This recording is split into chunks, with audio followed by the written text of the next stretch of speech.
ये जो स्केलेटल है ये इंटरनल होता है, और ये इसके जो स्केलेटल के जो चीज़ें हैं वो किस में होता है, तो मीसेनकाइम में प्रेजेंट होता है। तो क्या क्या होता है, तो कैलकेरियस स्पिकल्स, सिलिकेस स्पिकल्स, स्पंजिन फाइबर। तो कौन क्या सिक्रेट करता है, तो ये स्क्लेरोब्लास्ट जो है वो स्पिकल सिक्रेट करता है, और वो स्पंजियोब्लास्ट जो है स्पंजिन फाइबर सिक्रेट करता है। ये स्क्लेरोब्लास्ट का मैं स्टार्टिंग में बताया था, और स्पंजियोब्लास्ट भी बताया हूँ, ये दोनों ध्यान में रख लेना। क्या स्केलेटल का, फिर से स्केलेटल इंटरनल होता है, और इसमें क्या क्या होता है, तो इसमें टाइनी कैलकेरियस स्पिकल्स होता है, और सिलिकेस स्पिकल्स होता है, और फाइन स्पंजिन फाइबर होता है। और कहाँ होता है, तो ये मीसेनकाइम में लोकेटेड रहता है। कहाँ रहता है, मीसेनकाइम में रहता है।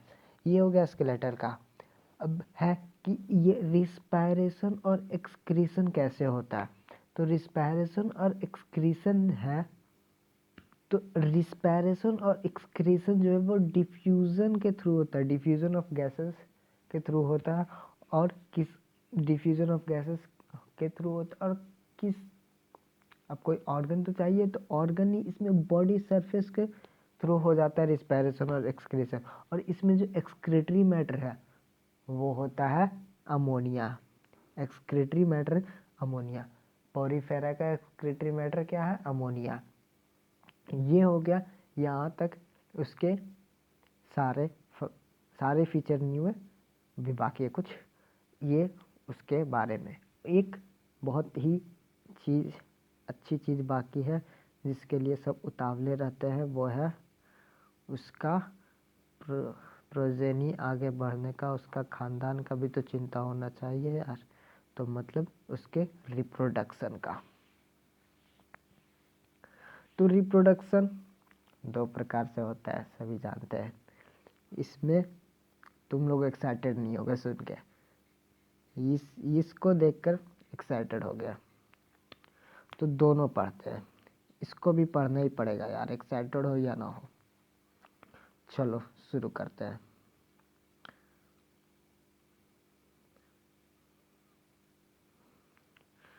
तो क्या है एसेक्सुअल?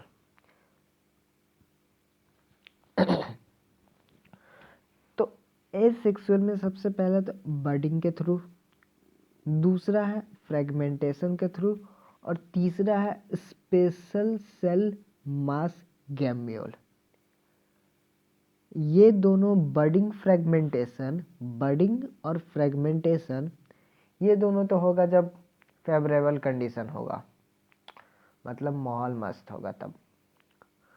और ये जो गैम्यूल है, गैम्यूल ये अनफेवरेबल कंडीशन में होगा, मतलब कि पोरीफेरा के लिए कंडीशन फेवरेबल नहीं है रिप्रोडक्शन करने के लिए, फिर भी करेंगे किसी तरह, लेकिन करेंगे तो वो क्या करते हैं, वो स्पेशल सेल मास बनाते हैं जिसको गैम्यूल बोलते हैं। और इसके अंदर आर्कियोसाइट्स होता है, इसके अंदर आर्कियोसाइट्स होता है, जिससे ये आगे का रिप्रोडक्शन अपना करते हैं। तो ये जो गैम्यूल में है आर्कियोसाइट्स, ये फॉर्म पहले कैसे होता है, पहले गैम्यूल कैसे बनता है, तो क्या होता है, जो पोरीफेरा है, स्पंजेस है, वो अंदर एंडोजेनियस बड बना लेते हैं, बड बना लेते हैं अनफेवरेबल कंडीशन में। और जब फेवरेबल कंडीशन आता है तो वो अपना आगे का क्रियाक्रम कर लेते हैं, मतलब रिप्रोडक्शन हो जाता है, उनका न्यू प्रोजेनी बन जाता है। ये हो गया गैम्यूल के थ्रू। अब बडिंग और फ्रेगमेंटेशन तो पता ही होगा। बडिंग में क्या हो गया कि है कोई पोरीफेरा, कोई भी हो, वो अपना बड निकाला, और ये बड न्यू पोरीफेरा बन गया, न्यू पोरीफेरा। ताली बजाओ यार, न्यू पोरीफेरा आया है, न्यू पोरीफेरा बन गया। और फ्रेगमेंटेशन में क्या हुआ, ये पोरीफेरा है और ये 2 फ्रेगमेंट में बन गया टूट करके, और ये दोनों अपना अलग अलग पोरीफेरा बना लिया। एज ए एग्जाम्पल बता रहा हूँ, इस पर ज़्यादा दिमाग नहीं लगाना। अब देखो इधर सेक्सुअल रिप्रोडक्शन, ये सेक्सुअल में तुम लोग का वैसे भी मज़ा नहीं आया होगा, तुम लोग को सेक्सुअल रिप्रोडक्शन पढ़ने में मज़ा आता है। तो चलो शुरू करते हैं सेक्सुअल रिप्रोडक्शन पढ़ना। तो स्पंजेस आर हेमाफ्रोडाइट, स्पंजेस आर हेमाफ्रोडाइट। तो क्या हर्माफ्रोडाइट क्या है? हर्माफ्रोडाइट कहने का मतलब कि वैसे एनिमल जिसमें मेल और फीमेल सेक्स ऑर्गन दोनों एक ही में प्रेजेंट हो उसको हर्माफ्रोडाइट बोलते हैं। तो स्पंजेस में ऐसा ही होता है। तो हर्माफ्रोडाइट समझ गए होंगे।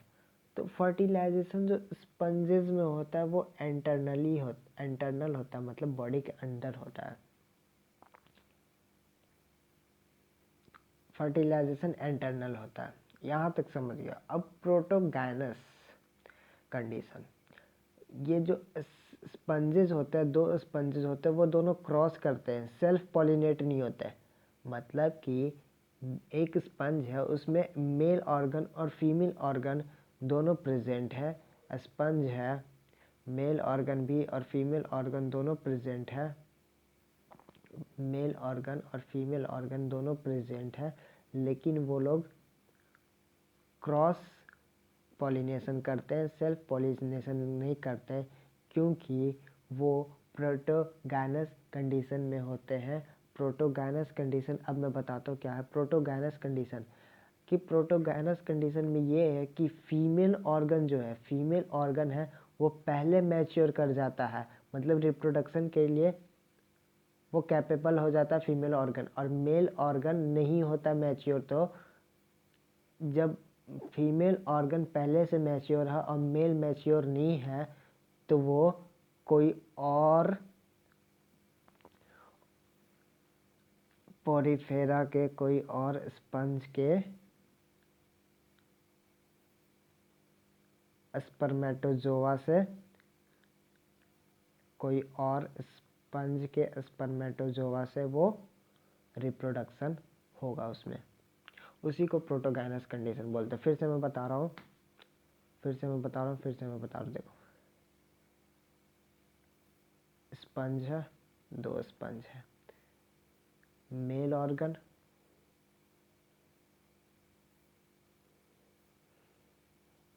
फीमेल ऑर्गन, इसमें मेल ऑर्गन, इसमें फीमेल ऑर्गन।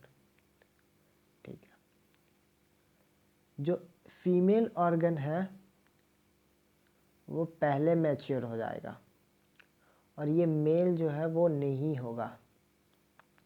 तो ये जो फीमेल ऑर्गन है वो किसी और स्पंज का स्पर्मेटोजोआ लेके वो रिप्रोडक्शन करेगा और न्यू प्रोजेनी बनाएगा।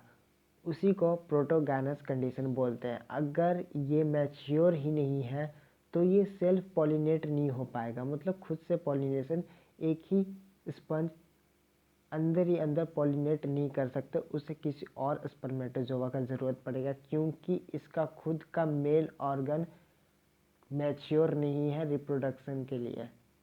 इसीलिए किसी और स्पंज का स्पर्मेटोजोआ लेके वो रिप्रोडक्शन करेगा। ये हो गया प्रोटोगाइनस कंडीशन। डेवलपमेंट जो है इनडायरेक्ट होगा, कहने का मतलब होगा कि ये डायरेक्ट प्रोजेनी नहीं बनाएगा, पहले लार्वल स्टेज आएगा। एडल्ट स्टेज आने से पहले लार्वल स्टेज आएगा और ये मॉर्फोलॉजिकली डिस्टिंक्ट होगा एडल्ट से, देखने में अलग अलग होगा लार्वल स्टेज और एडल्ट स्टेज। मतलब एडल्ट स्टेज और लार्वल स्टेज दोनों देखने में अलग अलग होगा, उसी को मॉर्फोलॉजिकली डिस्टिंक्ट बोल रहे हैं। यहाँ पे ये हो गया सेक्सुअल रिप्रोडक्शन का थोड़ा सा। अब ज़्यादा इसमें पढ़ना भी नहीं है हम लोग को, और इसका एक फ्लो डायग्राम देखते हैं। तो सबसे पहले चलो शुरू करते हैं। सबसे पहले फॉर्मेशन ऑफ ओवा और स्पर्मेटोजोआ होगा। वेट थोड़ा बड़ा करते हैं फ्लो डायग्राम को। सबसे पहले ओवा और स्पर्मेटोजोआ बनेगा। किससे बनेगा? तो आर्कियोसाइट से बनेगा। बन गया ओवा और स्पर्मेटोजोआ बन गया। अब दोनों का मिलन कराते हैं। दोनों का मिलन कैसे होगा? दोनों का फर्टिलाइजेशन कैसे होगा? फर्टिलाइजेशन कैसे होगा? तो ये वाटर करंट के थ्रू होगा। ये फर्टिलाइजेशन वाटर करंट के थ्रू होगा।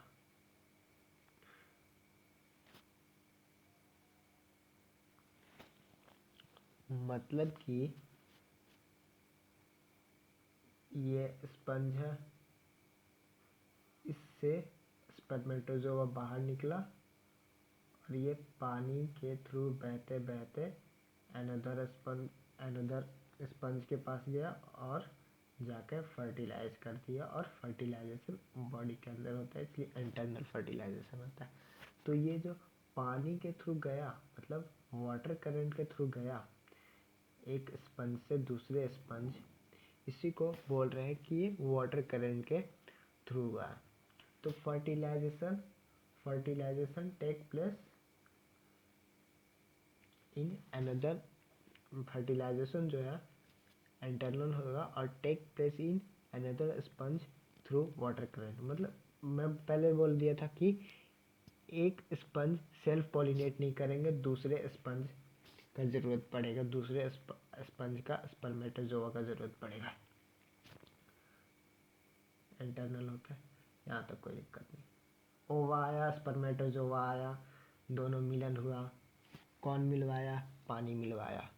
अरे जैसे समझो एक लड़का है, एक लड़की है, वो दोनों को मिलाने के लिए कोई एक बीच में रहता ही है दलाल, समझ जाओ। और ख़ास करके बेस्ट फ्रेंड ही दलाल बनता है।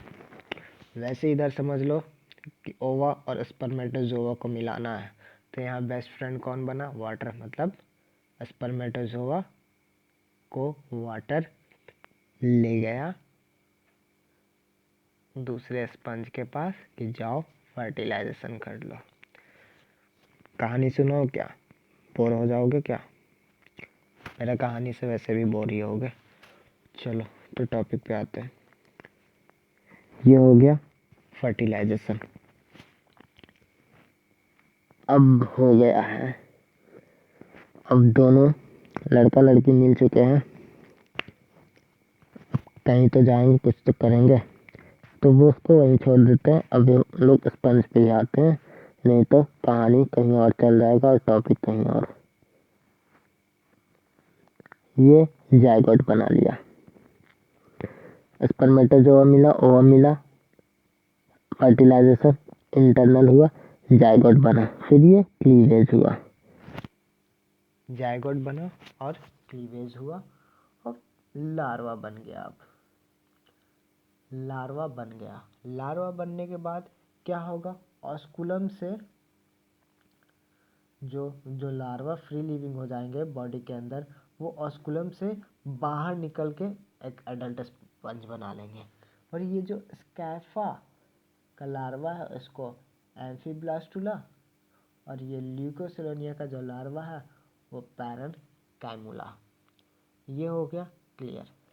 ये समझ आ गया होगा कि ऑस्कुलम से बाहर आता है। नहीं आया तो फिर मैं एक बार इमेज पे लेके चलता हूँ, मैं बताता हूँ। ये ऑस्कुलम जो है इससे बाहर निकल जाएगा लार्वा। ये ऑस्कुलम ये यहाँ जो है उससे बाहर निकल जाएगा लार्वा और नया एडल्ट स्पंज बना लेगा। यार मिट भी हो भी नहीं रहा, सिस्टम थोड़ा प्रॉब्लम चल रहा। चलो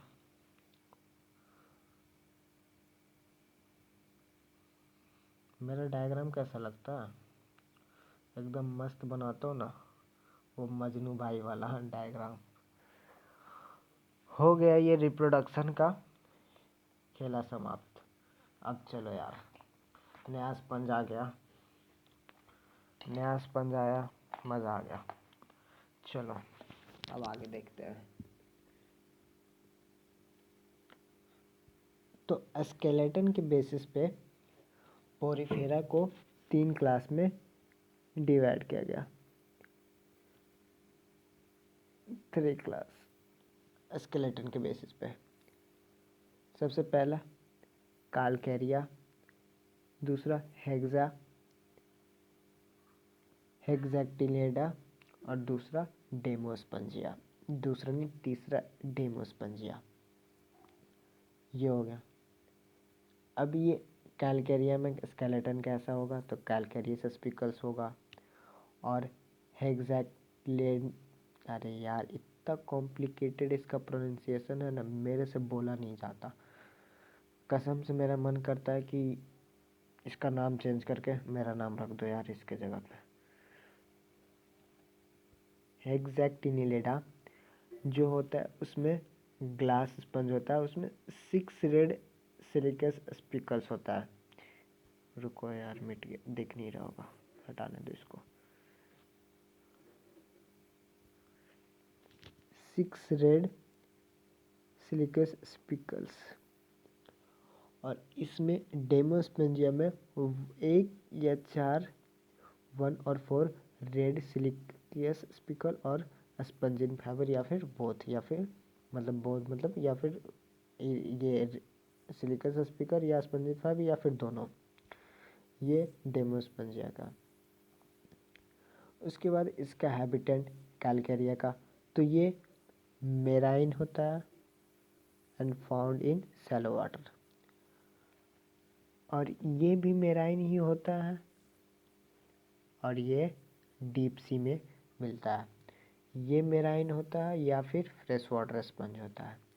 और इसका एग्जाम्पल देख लेते हैं।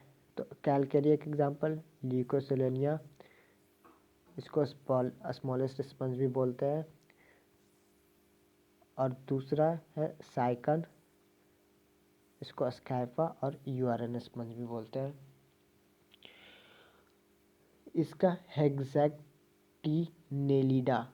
का एग्जाम्पल है यूप्लेक्टेला, इसको Venus flower basket, bridal gift in Japan. Bridal gift in Japan पता क्यों बोलते हैं? क्योंकि पहले इसको जापान में इसको गिफ्ट के तौर पे दिया करते थे शादी के टाइम पे। ऐसा पता नहीं रियल है या फिर कोई मेरे को टीचर बताया था। तो इसको ब्राइडल गिफ्ट इन जापान बोलते हैं। और ये श्रिम्प्स स्पंजी किलोना भी बोलते हैं। और ये दूसरा है हेलोनेमा ग्लास रोप स्पंज। इसमें एग्जाम्पल में ज़्यादा कुछ नहीं करना, दिमाग नहीं लगाना, सिर्फ याद कर लेना है सारा एग्जाम्पल जितना दिया हुआ है।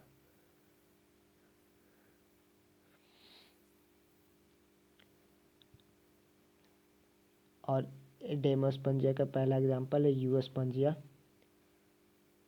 यूएस्पंजिया, दूसरा है स्पंजिला और तीसरा क्लिनिया।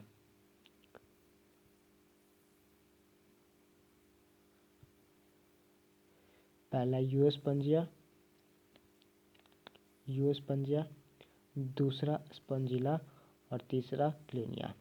यूएस्पंजिया को बाथ स्पंज भी बोलते हैं, स्पंजिला को फ्रेश वाटर स्पंज और क्लिनिया को बोरिंग स्पंज, और इसको हार्मफुल टू ऑयस्टर। हो गया ये पोरीफेरा का 3 क्लास। सारे फैलम ये पोरीफेरा का कुछ एग्जाम्पल देखते हैं इमेज के साथ, डायग्राम के साथ मस्त। एक बार मैं फिर से स्केलेटन के बेसिस पे तीनों का क्लासेस में फिर से बता रहा हूँ। पहला है, ध्यान देना, फिर मैं बता रहा हूँ, पहला है कैलकेरिया, दूसरा है हेक्सैक्टिनिलिडिया, तीसरा है डेमोस्पंजिया, 3 है कैलकेरिया, हेक्सैक्टिनिलिडिया, डेमोस्पंजिया। तो इसका जो कैलकेरिया का स्पंज है वो कैलकेरियस स्पिकल्स है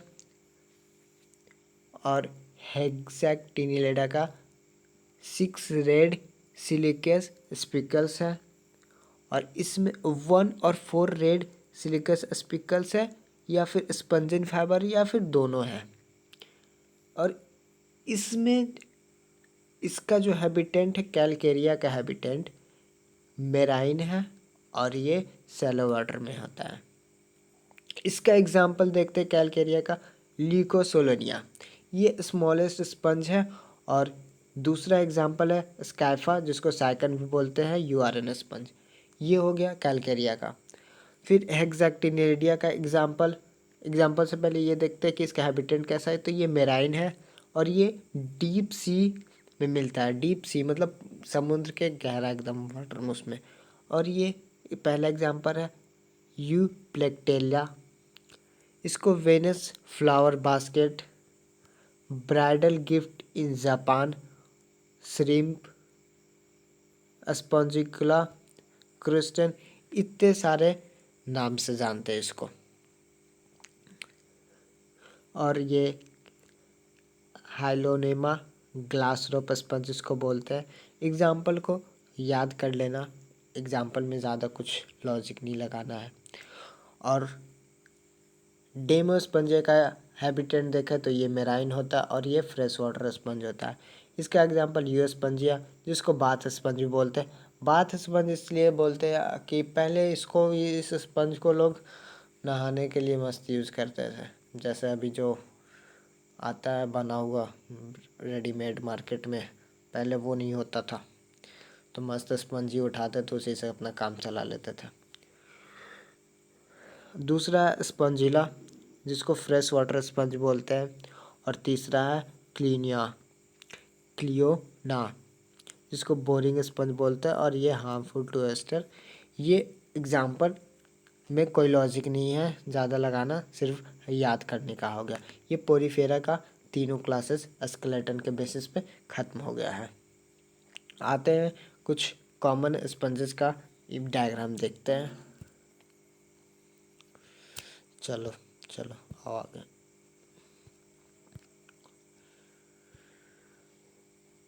ये है साइकन, ये रेडियली सिमेट्रिकल होता है। इसको देख लो, पहचान लो। ये कॉमन बेस है, ये बॉडी है और ये डर्मल ऑस्टिया जिससे पानी अंदर जाएगा, डर्मल ऑस्टिया। और ये बॉडी स्पिकल्स और ये ऑस्कुलर फ्रिंजेस है। ये साइकन है। ये यू स्पंजिया बाथ स्पंज, इसी को नहाने में यूज़ करते थे पहले, बहुत पहले बाथ स्पंज, यू स्पंजिया। और ये सबस्ट्रेटम है, वो जिससे वो अटैच रहता था, वो कोई पत्थर वत्थर में अपना पड़ा रहता था। उसके बाद एक और आया, ये स्पॉन्जिला फ्रेश वाटर स्पॉन्जिला।